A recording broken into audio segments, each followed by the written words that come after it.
Everyone, our Bible verse for today is Mark 10:43 to 45. Not so with you, instead whoever wants to become great among you must be servant. Whoever wants to be most to be a slave of all. For even the Son of Man did not come to be served, but to serve, and to give His life as a ransom for many. So, napakaganda ng verse po natin for today because an effective leader is a selfless and humble. So, the first teaching natin for today, an effective leader is selfless and humble. The problem of the many people right now inspiring to become a leader is selfish. They have their motive interest. Kung ano man yung parang ano mapapala ko dyan, ano mahihita ko dyan, yayaman ba ko dyan. There's always like thinking of ganun yung scenario, ganun yung pag-iisip. An effective leader dapat selfless and humble. An effective leader is the most servant of all. Hindi ikaw yung seserbisyuhan. Kung sino yung pinaka naglilingkod na pinuno, siya yung pinakadakila. Sino mang nais maging pinuno, dapat alipin ng lahat. Yun yung tinuturo ng salita ng Diyos.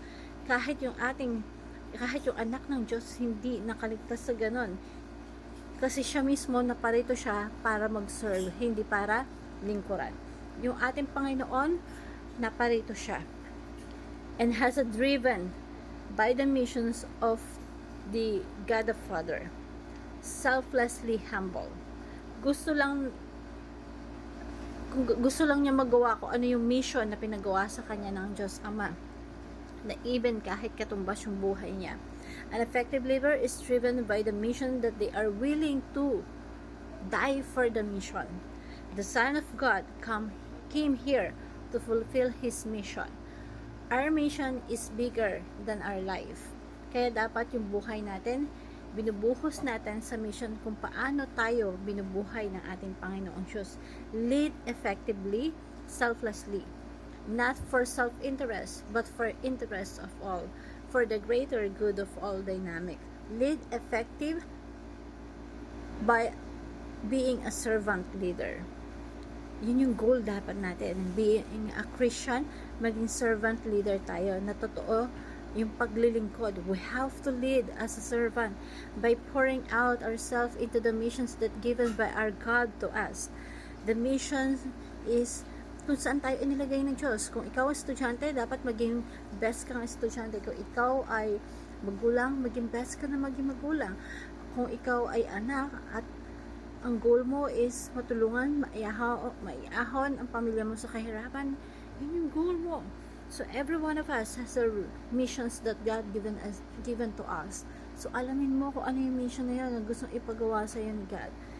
And be effective leader and servant in that mission.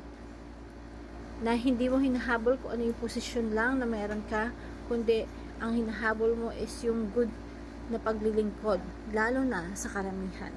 Lahat tayo may mission na pinapagawa yung ating Diyos sa atin.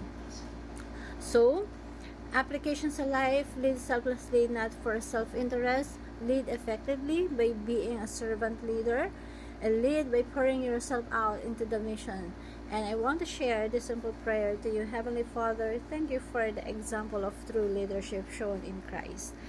I ask for the grace to lead the selflessly and humbly, humility, putting the needs of others before my own.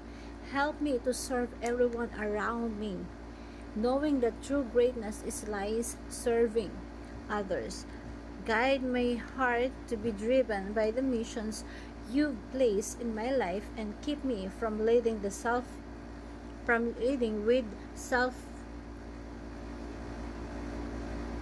not leading with the self-interest. Teach me to be a servant, lead pouring myself fully into the mission you have called me to fulfill the purpose that I do. In Jesus' name I pray, amen. Thank you everyone, and God bless.